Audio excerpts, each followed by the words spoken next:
दोस्तों नमस्कार। आशा है कि आप अच्छे होंगे। मैं हूं विजय कुमार पाल, एक लेखक। ये मेरी किताब है पैनोरमा ऑफ इंडियन डेमोक्रेसी।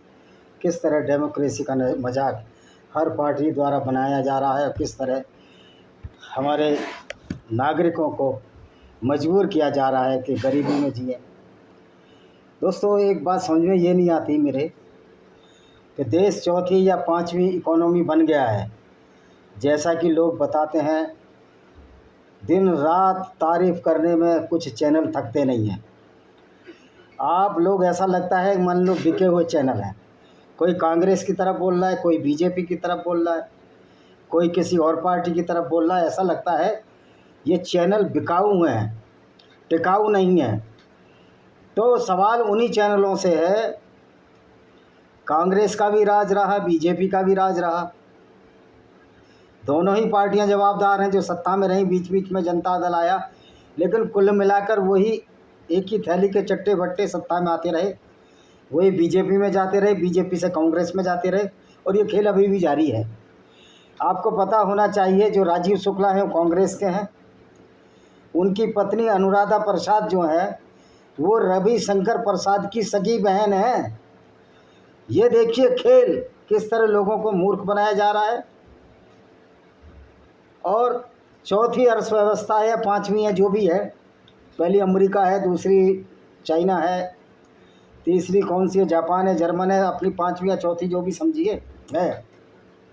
अभी जापान से तो बहरहाल हम पीछे ही हैं, शायद जर्मन से भी पीछे होंगे। पांचवी लगा लो, अगर कोई जंप किया हो तो चौथी होगी। फिर भी इतने लोगों को 50-60 करोड़ लोगों को राशन फ्री में बांटना पड़ रहा है। 2.5 लाख रुपए आप उनके घर बनाने के लिए दे रहे हैं, उनके लैट्रिन बनाने के लिए दे रहे हैं, उनके बाथरूम बनाने के लिए ले रहे हैं। यानी कि आम आदमी की अभी परचेजिंग पावर यानी खरीदने की जो क्रय शक्ति है वो इतनी कम क्यों है, ये आपने कभी सोचा? और ये दोनों पार्टियों पर आरोप जाएगा, कांग्रेस बीजेपी दोनों पर। कोई हमारे रिश्तेदार नहीं है, ना ये मेरे मामा के लड़के ना ये फूफा के लड़के हैं। ये वही लोग हैं जो दोनों हाथों से गरीबों का पैसा लूट रहे हैं। और मज़े की बात है, उस पर एक अलग से वीडियो बनाऊंगा। 2004 से पहले जो नियुक्त हुए हैं उनको पेंशन नहीं मिलेगी, और 2004 के बाद 1 जनवरी रखा है, 2004 के बाद उनको पेंशन मिलेगी। यानी कि 2004 से पहले जो नियुक्त होते, जो सर्विस में आए थे, वो भूखे मरते रहें, और कुछ लोगों को पेंशन मिलेगी, कुछ लोगों को नहीं मिलेगी। ये सब मूर्खतापूर्ण बातें, इस पर पुनर्विचार करने की आवश्यकता है। मोदी जी, आप 56 इंच सीने का मालिक हैं। लोग कहते हैं या आपने कहा मुझे नहीं पता, लेकिन वास्तव में सच्चाई ये है कि जो भारतीय जनता पार्टी को बड़ी गलतफहमी हो गई है। ये भ्रम हो गया है कि हम हिंदुओं के रक्षक हैं। सही बात तो ये है कि हिंदुओं के रक्षक हिंदुओं की एकता है, और बीजेपी हिंदुओं पर आश्रित है। ये एक परजीवी पार्टी है जो सिर्फ हिंदुओं के वोट से पलती बढ़ती है। अगर काफिर एक हो जाएं, यानी कि गैर मुस्लिम हो जाएं, तो भारत में इस्लामिक आतंकवाद का मुकाबला किया जा सकता है। पर इसके लिए अपने हित छोड़ने पड़ेंगे, विश्व हित में फैसला लेना पड़ेगा। तो कोई इस्लाम कोई ऐसी बहुत बड़ी हमारे लिए चैलेंज तो है कि उसकी विचारधारा चैलेंज है। हमारे मुस्लिम भाई भी इस विचारधारा को ढंग से समझ नहीं पा रहे हैं। वो ऐसे व्यक्ति को अपने पैगंबर मानने लगे हैं जो काफिले लूटते थे और औरतों को बाज़ारों में बेच देते थे। तो लेकिन बीजेपी को ये भ्रम कैसे हो गया कि हम हिंदुओं की रक्षक हैं?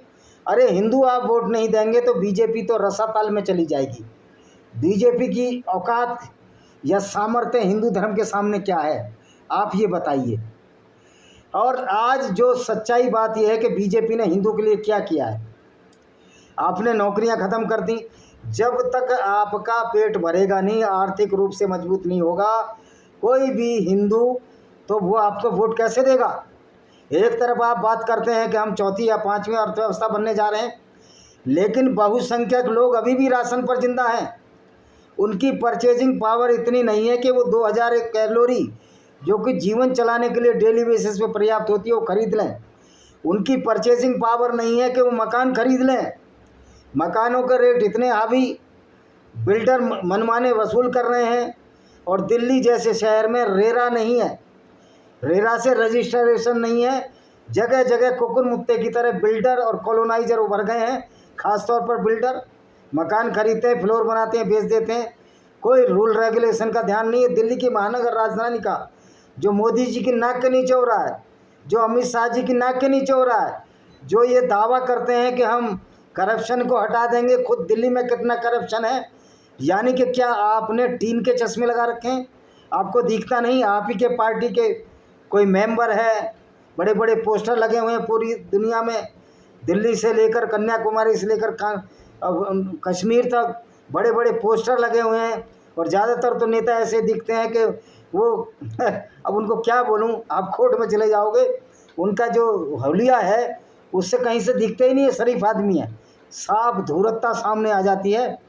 चेहरे के भावों को पढ़ लो, साइकोलॉजिस्ट को बैठाओ। तो भाइयों, आप नौकरियां ख़त्म करते जा रहे हैं। अब जीएसटी में अब आपने खूब खून चूस लिया दूध में।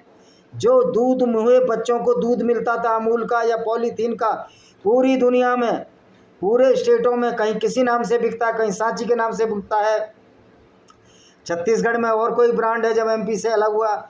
इसी तरह उड़ीसा में ब्रांड होगा, झारखंड में ब्रांड होगा, उत्तर प्रदेश में ब्रांड होगा, एमपी में सांची है। इस तरह हर स्टेट का एक अपना ब्रांड है। उस पर भी दूध मुहे बच्चों के दूध पर भी आपने टैक्स लगा दिया।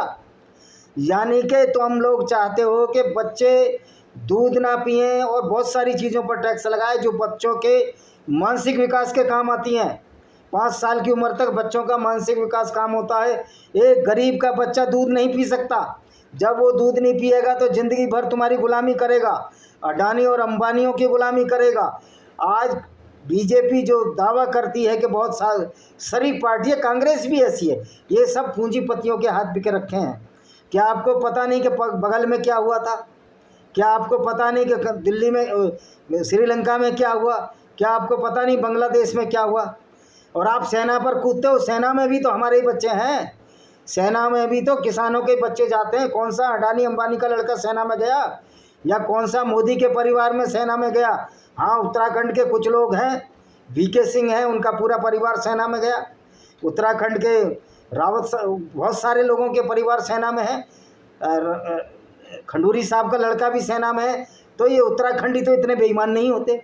लेकिन किसी गुजराती का लड़का सेना में बता दो जिसने बलिदान दिया हो और जो उद्योगपति का बेटा हो।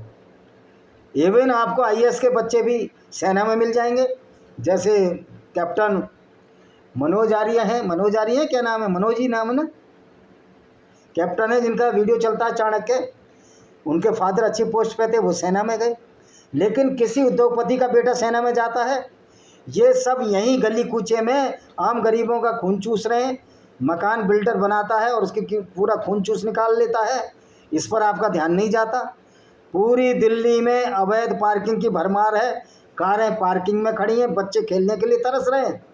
और ये शुचिता और क्या स्वच्छता और शुचिता ला रहे हैं। ये शुचिता होती है? आप ही के मेंबर ज़्यादातर बिल्डर का काम कर रहे हैं, वही कभी कांग्रेस में घुस जाते हैं। तो दोनों पार्टियों की सह है। आपने पत्ता देखा जोकर, इधर भी मैं उधर भी मैं, सारे वही मोहरे घूम रहे हैं और पब्लिक परेशान है। पब्लिक भी बड़ी सहनशील है, मेरे की समझ में नहीं आती।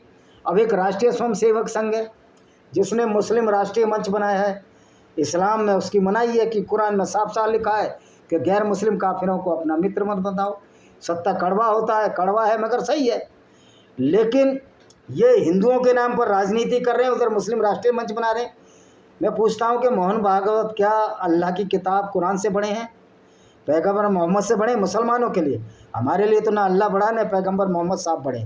क्योंकि हम ऐसे व्यक्ति को आदर्श मान ही नहीं सकते जो गैर मुस्लिमों को लूटता रहा हो, ज़िंदगी भर काफिले लूटता रहा हो और 20% हिस्सा तो लेता रहा हो।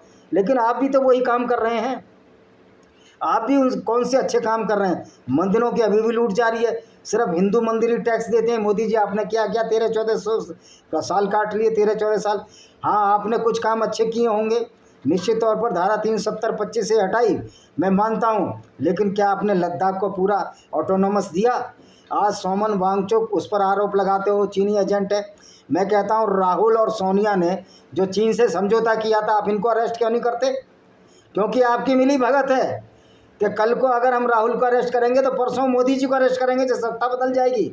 और आपने जो कॉलेजियम सिस्टम है, भ्रष्टाचार का सिस्टम है, आप अपनी मर्जी के जज लाते हो और अपने फैसले देखते हो। जनता ये सब कर रही है, युवा आक्रोश में है, एक चिंगारी भर जलाने की ज़रूरत है। तो मैं अभी भी कहता हूं कि मोदी जी ज़रा सोचो और समझो, पेंशन क्यों नहीं आपने 2004 से पहले करी, उसके लिए अलग से वीडियो डालूंगा खैर मैं। तो आपने बहुत सारी ऐसी कमियां हैं और आप बड़े 56 इंच की छाती शोर मचा कर कह रहे हो। थोड़ा बहुत शर्म से डूबना चाहिए, कुछ गैरत है बीजेपी वालों तुमको या कांग्रेस वालों, जो भी पार्टी अब तक राज करती रही। 60-70 करोड़ लोग राशन पर जी रहे हैं, लोगों के अपने मकान नहीं है, लैट्रिन बाथरूम के लिए, आप शौचालय बनाने के लिए उन पर इतना पैसा नहीं है कोई शौचालय बना सकें, वो मजबूरी में बाहर जाते थे। और आपने जो जीएसटी में पैसा लूटा, गरीबों के बच्चों में दूध में जीएसटी जो अब कम की है, उसी पैसे को उन गरीबों में बांट दिया, गरीबों का पैसा गरीबों में बांट दिया। और अमीरों का तो आपने करोड़ों रुपए का लोन माफ़ किया, अभी किसी ने बता रहे वीडियो में आपने सैकड़ों करोड़ माफ़ किया। तो आप तो गरीबों के दुश्मन हैं। और हिंदुओं में भी आप कौन सी कम्युनिटीज़ को आगे बढ़ा रहे हो? आप सिर्फ 2 वर्गों की पार्टी रह गई है, या तो बनिया वर्ग जो पैसे लूट रहा है लोगों के, गरीबों के, या एक दूसरा वर्ग जो अब तक पूरे हिंदू समाज को बेवकूफ़ बनाता रहा ऊंच नीच के आधार पर। मैं ये नहीं कह रहा कि सारा उसमें सारे लोग खराब हैं, दयानंद सरस्वती भी उसी समाज से थे। मैं सिर्फ उन लोगों की बात कर रहा हूँ जो गद्दार हैं हिंदू समाज के, जिन्होंने जन्म से जाति को आधार बना दिया, जबकि जन्म से जाति का आधार था ही नहीं। अब जाति के आधार पर रिजर्वेशन मिल रहा तो ये कहते हैं कि आपको रिजर्वेशन जाति के आधार पर है। भाई आपने जातियाँ बनाई क्यों? आपने अपनी पीठ में चुरा क्यों भौंका? अब लो मजा, जो तुमने बोया है वही काटोगे, बोए पेल बबूल का आम कहाँ से खाए। तुमने नफरत फैलाई, नफरत का जवाब नफरत से ही मिलेगा। और जिनके खिलाफ नफरत फैलाई उनकी आबादी तो इतनी ज़्यादा है, वो तुम्हें सत्ता से कभी भी बाहर कर सकते हैं अगर एका हो जाए। पर आज हम जातिवाद की बात नहीं करेंगे, अब हम समग्र समाज की बात करेंगे कि गरीब और गरीब क्यों होता जा रहा है, अमीर क्यों अमीर होता जा रहा है, और तुम पेंशन भत्ते क्यों ले रहे हो? तुम तो देश सेवा के लिए आए हो। तो दोस्तों आप देखो, ये नेताओं का दोहरा चरित्र, वही नेता कांग्रेस में, वही बीजेपी में। अनुराधा प्रसाद के हस्बैंड है राकेश शुक्ला के साले हैं रविशंकर प्रसाद जो पटना सांसद हैं, वो बीजेपी में। ऐसे तो बहुत सारे उदाहरण मैं बता दूंगा, इधर भी हम उधर भी हम, जिधर पार्टी जाए जिधर हो, जिधर दम उधर हम। और ये देश को लूट लूट कर खा रहे हैं, नोच नोच कर खा रहे हैं। एक गरीब मजदूर जो मकान बनाता है, पूरी ज़िंदगी तरसता रहता है, चौकीदारी करता है बड़े बड़े महानगरों में, और अपनी ज़िंदगी को कीड़े मकोड़ों की तरह गुजारता है। तो आशा है कि थोड़ी सी लोगों में, युवाओं में आक्रोश आए, अपने अधिकारियों के लिए लड़ो। और हमारी सेना में हमारे भाई हैं, पुलिस में भी हमारे भाई हैं, क्यों हमारे खिलाफ जाएंगे? वो भी देख रहे हैं कि लूट हो रही है अडानी अंबानी की। और फिर जब जनता अपने हकों के लिए सड़कों पर उतरती है तो सब कुछ फेल हो जाता है। इसी के साथ मैं इस वीडियो को विराम देता हूँ। वंदे मातरम, जय हिंद, आपका दिन शुभ हो।